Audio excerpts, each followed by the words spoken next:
in making that decision. Steve Moore from the Heritage Foundation joins us. Steve, could today's jobs report be the deciding factor for the Fed? It could be, sure. I mean, I think right now the Fed is 50-50 on whether those rates go up or not. By the way, I'm very much in favor of a rate increase regardless of what happens with the jobs number. I think it actually would help the economy. I just wanted to add one other quick thing. You know, I was listening to your fascinating conversation you guys just had. And, you know, Charles Payne is exactly right.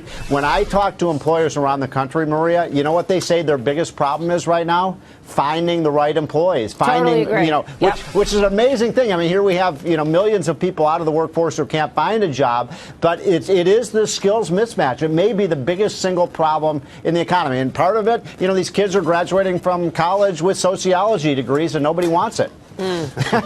Yeah, so how do you get the training, Charles?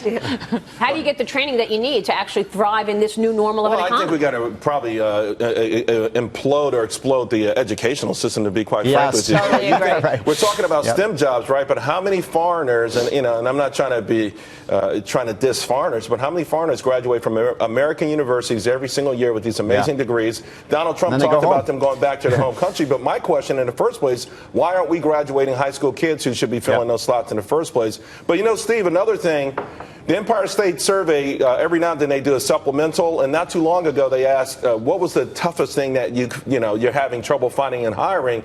Advanced math skills was number one. Number two, punctuality. Okay, so I mean, that's a skill set in this environment.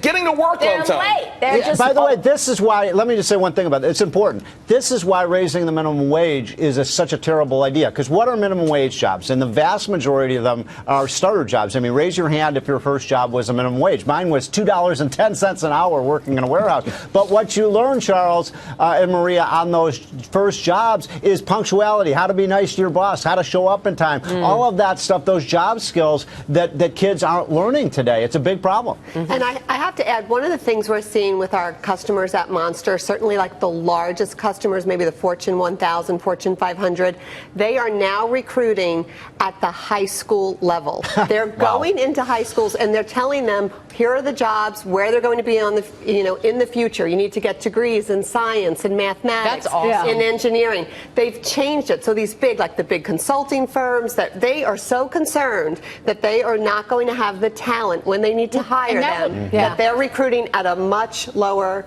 grade level right now. That will change the whole educational system. If you change the thinking of teenagers about how much am I willing to pay for an education based on what I'm going to get paid when I graduate. But it's also the basics, like Steve is saying, having these kids learn, getting in on time, you have to learn that by experience. That's a responsibility of the parent, not the employer. My first job, I got fired. I mean, I'll admit that now. I was fired from Kleinfeld's. By your family? Kleinfeld's department store was one of my first jobs, and I was the stock girl. I would carry all these big wedding dresses that are really heavy.